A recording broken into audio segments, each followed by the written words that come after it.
ہر گھر کھچڑا بن رہا ہے۔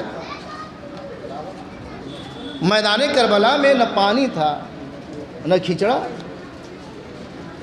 سن رہے ہیں، برسوں سے سنتے چلے آ رہے ہیں، 3 دن سے پیاسے تھے، نہ بھوک، پیاس کی شدت۔ پھر ہم اور آپ گھر گھر کھچڑا کیوں بنا رہے ہیں؟ محفل میں بیٹھے ہیں، ابھی ٹھنڈا چل رہا ہے، گھر گھر آج کھچڑا کیوں بن رہا ہے؟ میدان کربلا اور امام حسین کے تعلق سے کہیں کھچڑے کا ذکر ہے کیا؟ بنایا کس نے پہلے کھچڑا؟ محرم کی 10 تاریخ کو ہم نے ایک دم فکس کیوں کر لیا کہ آج کھچڑا بننا ہے تو بننا ہے؟ یہ محرم کی 10 تاریخ ہے، صرف 1-2 نسبتیں اس کو نہیں ملی ہے۔ اب تاریخ پڑھیں، طوفان نوح کب آیا تھا؟ صدیاں گزر گئیں، تب نہ یہ محرم کی 10 تاریخ کے امام حسین تھے، نہ کربلا کا واقعہ پیش آیا تھا۔ طوفان نوح کے بعد حضرت نوح علیہ الصلوۃ والتسلیم، اب غور سے سنیں، آپ کو معلوم ہو جائے کہ کھچڑا کی ابتدا کب سے ہوئی ہے۔ کربلا کے تعلق سے ہی ہم کھچڑا نہیں بناتے، اپنے نبیوں کے نسبتیں اس سے جڑی ہیں، بزرگوں کی یادیں اس سے جڑی ہیں، اس تعلق سے ہم کھچڑا آج بنا رہے ہیں۔ حضرت نوح علیہ السلام طوفان نوح کے بعد اپنے اصحاب کے ساتھ کشتی پہ سارے لوگوں کو سوار کر لیا اور کشتی پانی میں تیرنا شروع کر دیا۔ کشتی چلی کہاں سے؟ کوفہ سے، یہی کوفہ ہے۔ کوفہ کی تاریخ بھی بہت پرانی ہے۔ حضرت نوح علیہ السلام کی کشتی جس میں لوگوں کو سوار کیا ساز و سامان کے ساتھ، طوفان نوح کے بعد یہ کشتی کوفہ کی سرزمین سے چلی، 5 مہینہ تک پوری دنیا کا چکر لگاتی رہی۔ 5 مہینہ تک کشتی میں لوگ سوار تھے، اسی میں سامان تھا، غلہ تھا، کھانا وغیرہ تھا۔ 5 مہینہ تک سوار تھے، دنیا کے چکر لگاتے رہے۔ رجب کی 10 تاریخ کو یہ کشتی چلی تھی، یہ بھی آپ یاد رکھیں۔ رجب کی 10 تاریخ کو 5 مہینہ تک پوری دنیا کے چکر لگاتا رہا۔ اور جب مکہ شریف کے قریب پہنچے تو کعبے کا طواف انہوں نے 7 دن تک کیا۔ وہ کشتی پہ بیٹھے رہے کیونکہ باہر تو کوئی تھا نہیں، نیچے پانی۔ طوفان نوح جب آیا تھا تو پانی ہی پانی، کشتی میں جو لوگ سوار تھے حضرت نوح کے ساتھ بس وہی لوگ تھے۔ 7 دنوں تک کعبے کا چکر لگاتے رہے۔ 5 مہینے کے بعد کعبے کے چکر لگانے کے بعد جب یہ کشتی جودی پہاڑ پر رکی تو حضرت نوح علیہ السلام بھی ابھی کسی کو اترنے کی اجازت نہ دیے۔ 1 مہینے تک سب لوگ اسی پہاڑی پہ کشتی رکی، یا کشتی پہ سارے لوگ سوار 1 مہینے تک اسی کشتی پہ رہے۔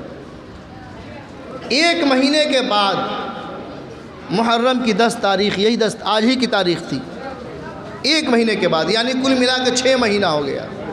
محرم کی 10ویں تاریخ تھی، حضرت نوح علیہ السلام نے کہا کہ اب زمین خشک ہو گیا۔ سارے لوگ کشتی سے اتر گئے، زمین پہ آئے۔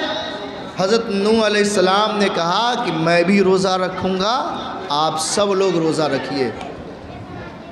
یہ صدیاں بیت گئی اس تاریخ کے، میں بھی روزہ رکھوں گا، آپ سب لوگ روزہ رکھیے۔ روزہ تو سب نے رکھ لیا، افطار کس چیز سے کرے؟ 6 مہینے کے بعد کشتی زمین سے لگی ہے۔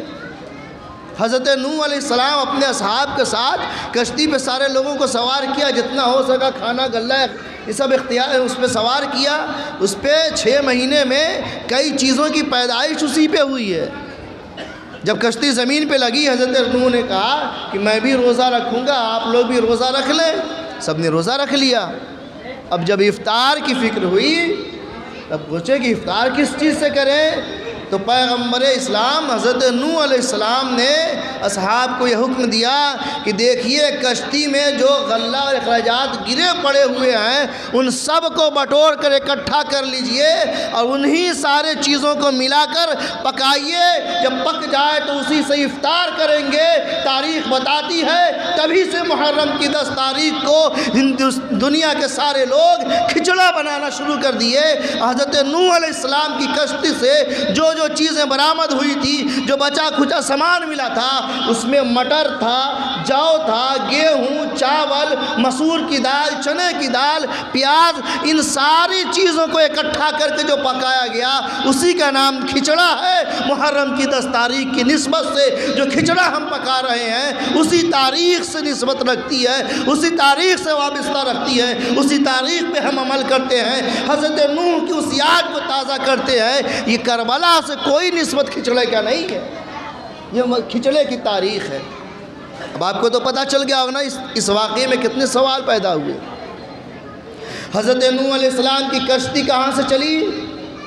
کوفہ سے۔ کب چلی؟ 10 رجب کو۔ کتنے مہینے تک چلتی رہی؟ 5 مہینے تک۔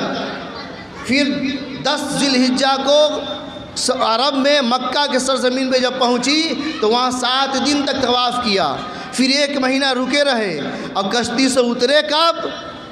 10 محرم الحرام کو۔ روزہ رکھنے کا حکم دیا حضرت نوح علیہ السلام، خود روزہ رکھے۔ یہ پیغمبر حضرت نوح علیہ السلام کی سنت ہے۔ کھچڑا پکوایا حضرت نوح علیہ السلام سارے چیزوں کو ملا کر، یہ پیغمبر حضرت نوح علیہ السلام کی سنت ہے۔ اس کھچڑے کی ابتدا وہیں سے ہے، اس لیے ہم جو کام کرتے ہیں اہل سنت والجماعت کی کوئی تاریخ کی نسبت ضرور کہیں سے ملی ہوتی ہے، ایسا نہیں ہے کہ ہم ایسے ہی خرافات پہ گھما کرتے ہیں۔